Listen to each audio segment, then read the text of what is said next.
Hi everyone, welcome back to my channel. If you're new here, hello, my name is Khutchingss and I'm owner of Elski Beauty, which is a lovely little salon here in Hampshire. Now summer is just around the corner, so I thought now would be a good time to share with you all my top 10 summer skincare tips to get you all ready for the summer seasons. Now I've tried out my new hair tongs today and safe to say I'm rocking a bit of the old lion hair today, but I actually quite like it. I'm feeling a bit Tina Turner-esque.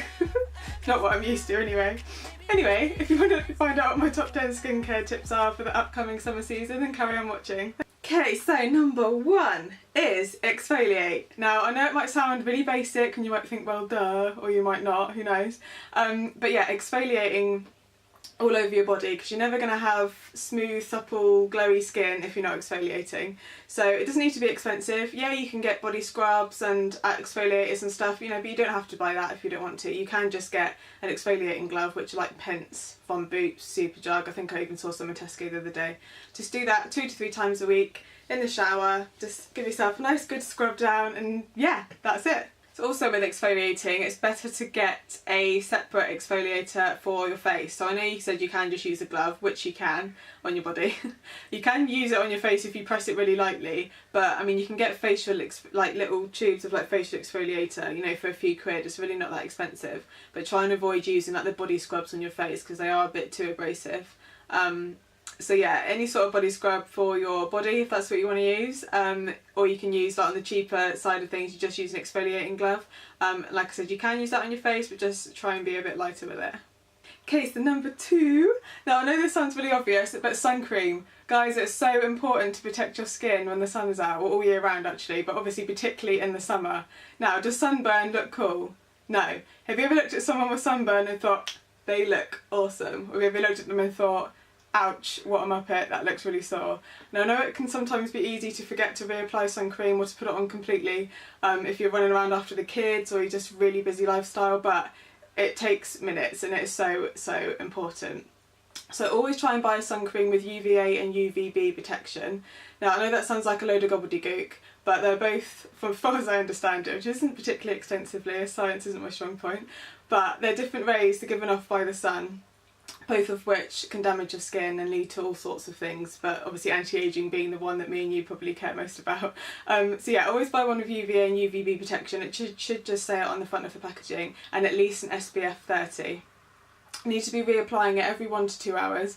And I know it can be a pain in the butt, I feel like that too, but yeah, it's really important. It's recommended that you use a shot glass amount for your body, and I'm sure you all know what one of those looks like, and a full teaspoon for your face. So just make sure you're using enough if you're going to be using it. What else can I say about sun cream? Oh yeah, so yeah, about the timing things a bit. I always moisturise after I get out of the shower. It's not really anything to do with beauty wise, it's just that my skin always feels like really tight and I'm like, oh, I need to moisturise. So yeah, if you're showering in the morning, just use your sun cream as your moisturiser, because it's also best to apply your sun cream when you're naked, because that way you know you're not going to miss any areas. And obviously try and get someone to do your back if you can. And also, you know, find one that's suitable for you. I mean, I know my husband always moans about it, and I do too, but feeling all thick and greasy and oily when you put sun cream on, and some sun creams can feel like that. I mean, I've come across some where I think I'm never using that again, or ones that I think actually this is really nice. So just, if you find one that you think, oh that's really thick, that makes me feel horrible, not all sun cream is like that, and please don't let it put you off, because obviously still protecting your skin is still very important. Number 3 now is makeup, and obviously I can't do a video without talking about makeup. The perception is that you should wear less makeup in the summer. If you want to, great. If you've got the confidence to, even better. But if you don't want to wear less makeup in the summer and you still find it melts off your face or anything like that, you could try and use a slightly lesser foundation. You can still wear foundations, I still do. I either wear a bit more of a powder foundation or the Me foundation that I stock at Elski Beauty, funnily enough.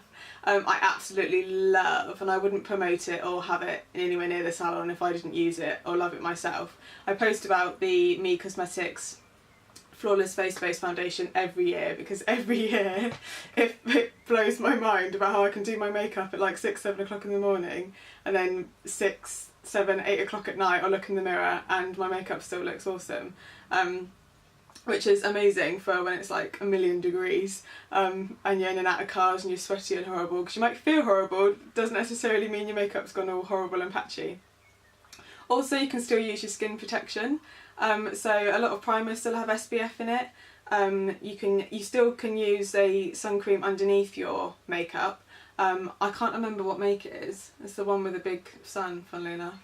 Probably doesn't really narrow it down. But in the mornings I still use a sun cream that's not a greasy one at all, it's actually quite mattifying, underneath my makeup to still make sure that I have got SPF. Some foundations, like I said, the Me Cosmetics one has got SPF 15, I believe. You can get some primers that are like SPF 30, SPF 50, which is amazing.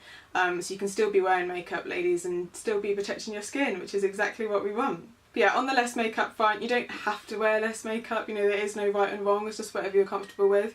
But if you do still want to wear the same amount of makeup all year round, obviously you can, there are ways around it.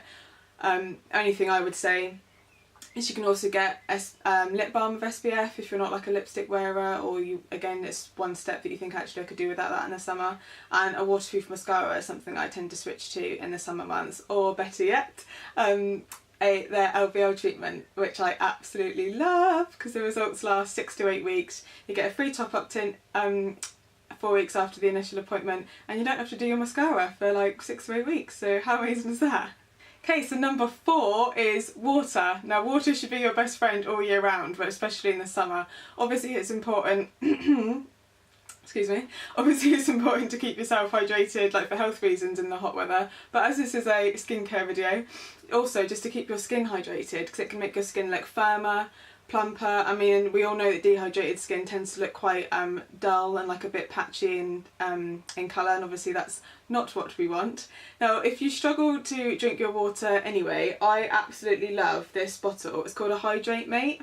It's at the bottom. You can get ones that say all sorts of different slogans, but at the back, I don't know if you're going to be able to see, but I can point it out, there's like different timings, so how much you should have drunk by that time. So it starts at 8 o'clock, and then the next line here is 9 AM, so it's just saying that in between that hour is how much you should have drank. I absolutely love it. I mean, I've always drank tons of water just because I'm not really a hot drink drinker, but I absolutely love it, and I keep this in the summer house just to make sure that I am drinking enough water, and I fill it up maybe 2 or 3 times a day, so I definitely know I'm hydrated.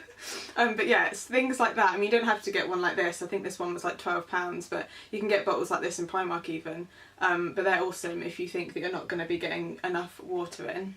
So not only will it help out with your skin, but it also will help make you feel fresher, it will cool you down, you know, treat yourself to a few ice cubes, and you will notice a difference in your skin. Okay, so number 5 is put away those body butters and all those thick, heavy moisturisers that you've been using in the winter, unless you've got a skin condition, of course. Try and use like a light body lotion in the evenings. I say in the evenings because, like I said earlier on in the video, I like to use my sun cream as a moisturiser if I shower in the mornings rather than the evenings, just because it's 2 in 1 then. I've moisturised my skin and I also know I've protected it for the day.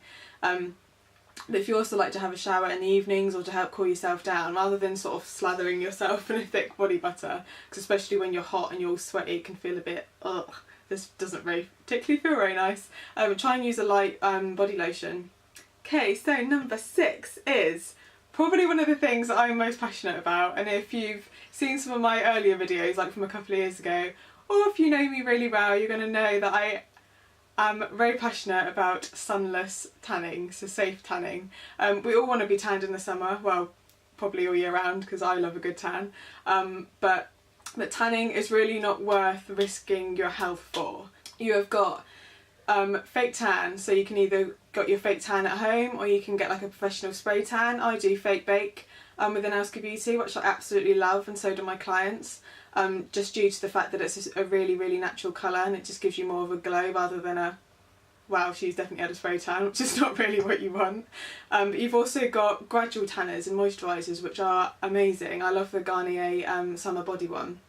If I know that I can't schedule in a spray tan before an event or just because I want one, I will start using a gradual moisturiser about a week before the event, and just make sure that you are getting a moisturiser still on your knees, elbows, ankles and wrist area, just because that is where it tends to like build up and you get that horrible tan mark, and just make sure you're really rubbing it in, and you can't really go wrong. So they're amazing for giving your skin a glow. Please try and avoid sunbeds. Obviously it's completely up to you how you tan, if you want to tan at all, but you know, sunbeds really aren't worth accelerating the ageing process and possibly developing skin cancer. I know that sounds really serious and really gloomy, but it does happen. Don't think it won't happen to you just because you use sunbeds 2 or 3 times a week or however often you use them. You know, we've all been touched by cancer at some point, you know, whether it's from yourself or a family member. I mean, I know the odd person that's had the odd skin cancer scare, you know, and it's really scared them into not ever using anything like sunbeds or spending all summer laying out on a sun lounger. Please try to avoid sunbeds as much as you can. Again, it's up to you. I can't stress that enough. I don't want this to come across like I'm telling you what to do. I just really care, and I just really care, and I'm really passionate about it. There's so many other options for how you can tan, and it's just really not worth it. And let's face it, I mean, I'm going to be really honest with you now, as I always try to be, but what most places that have got sunbeds are beauty salons, right? Do you not find it a bit hypocritical? Because I know I do, and I remember having this debate a number of times at the beauty college that I went to. You know, on one half of the salon you've got sunbeds, you know, which, yeah, you know, they give you a tan, but some people it takes longer than others. I know it would take me a while because I don't tend to tan. Other people, you know, have got more olive tone skin and will obviously tan a lot quicker. But you've got one half of the salon where you've got like sunbeds and things on, and another section of the beauty salon you can almost guarantee that they offer some sort of anti-aging facials or body wraps to help tighten you up or anything like that. And it just seems a bit opposite to me. You know, you're paying to use a sunbed, which is gonna, you know, make you age a lot quicker and possibly give you health issues, and then you're spending money on anti-aging things and products and treatments to try and stop that. So it just all seems a bit backwards and a bit hypocritical to me. But anyway, that's just my personal opinion. Like I said, please don't take this as I'm telling you what to do. I just care, and there's a lot of other options out there that aren't going to risk your health or make you look 50 when you're 30. But please take that as a bit of a joke. If you know me well, you'll know my sense of humour. But like I said, I just really care about this, so please don't damage your skin for a tan. It's really not worth it. Now, we all feel better when we've got a tan, I understand, I know, I'm exactly the same. I have a spray tan about every 3 weeks in the summer because they do last longer than what most people think. But yeah, we all want to look good, we all think we look better with a tan, we all feel better with a tan, but it's really not worth sacrificing your skin for. In the long run, you just want to be looking after your skin, because the more you do, the better your skin will look when you're older. And we all think that we won't care, but we will care, because in your head, as I always hear from my parents, you only look as old as you feel, or something like that. I feel really dumb now. But yeah, when you're 50, 60 years old, you're still going to feel exactly the same as you do now in your head. So please look after your skin. We only get one lot of skin, so why not look after it? Okay, so number 7 is feet. Not most people's favourite subject, I know, but don't forget about your feet. It is pedicure season, as us beauticians like to call it, but people tend to forget about their feet up until the summer months. So whack out your feet, get those summer sandals out, and either book yourself in for a pedicure, or you can give yourself an at-home pedicure. Scrub away your dead skin, get a nice bright polish, and when you look down at your feet, instead of thinking, oh, I should really get those done, you can look down and think, oh, I love that polish. But yeah, don't forget about your feet, guys. I know I definitely, when I've got my sandals out, I feel a bit like, oh, I don't want to get my toes out because they're not painted. Which is probably a bit, you might think is a bit silly, I know, but it's just all about what makes you feel better. And now I can look down, I've got like a bright corally colour on my toes at the minute, and I love it. It puts a nice smile on my face every time I look down at my feet, funnily enough. Okay, so number 8 is aloe vera. I couldn't even say that without laughing.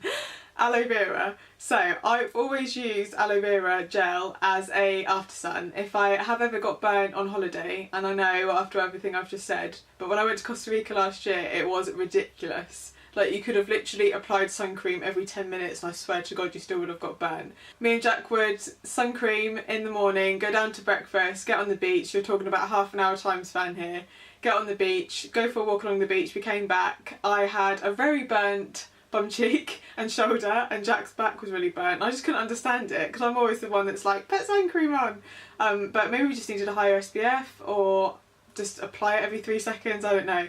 But either way, I had a big tube of aloe vera gel with me, and it was an absolute lifesaver. Really cooling, obviously it's used as an anti-inflammatory. It's just an awesome after sun product, and it's often a lot cheaper than actual marketed after sun products.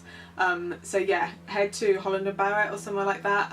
They do it, and yeah, it's awesome. Definitely an underrated summer skin product. Okay, so number 9, nearly at the end. Now, if you suffer from body acne, or you just get the odd spot on your shoulder, simply using a cleansing shower gel can really help with that. Just the same as using like a facial cleanser on your face. Can really help. Just same as what it would do on your face really. It's literally just a face wash, but for your body. So just use that as you would any other shower gel. I would say use that like every other day. You can also get body washes that have glycolic acid in it, and I can never say this, salicylic acid. For more specialised products have those kind of ingredients in, which are known for fighting like spot bacteria and just giving your skin a good old clean. So yeah, look out for those. And lastly, number 10. So us ladies always dread the shaving season. I know my legs go prickly within about 5 minutes of me shaving, I think, but no, I probably shave my legs about every other day in the summer if I need to. I'll let them go a bit prickly if I've not got anything particularly on. So for a smoother shave, wait till you've been in the shower 3 to 4 minutes and then go for it. Gives you a smoother shave, and also your risk of nicking yourself and getting a little cut, because I'm sure you've all done it as well, but the amount of times I've got out of the shower and thought, ow, or where's that little bit of blood come from, and you look down and you've got like a cut across your knee or on your ankle or something like that. So yeah, wait 2 to 3 minutes after you've got in the shower to have a shave, because you'll get a smoother shave and you've got less risk of cutting yourself. So there you have it, my top 10 summer skincare tips. I hope you enjoyed the video. If you did enjoy it, please give it a thumbs up and subscribe. I'd really appreciate it. And have a fab week, guys. I'll see you all soon.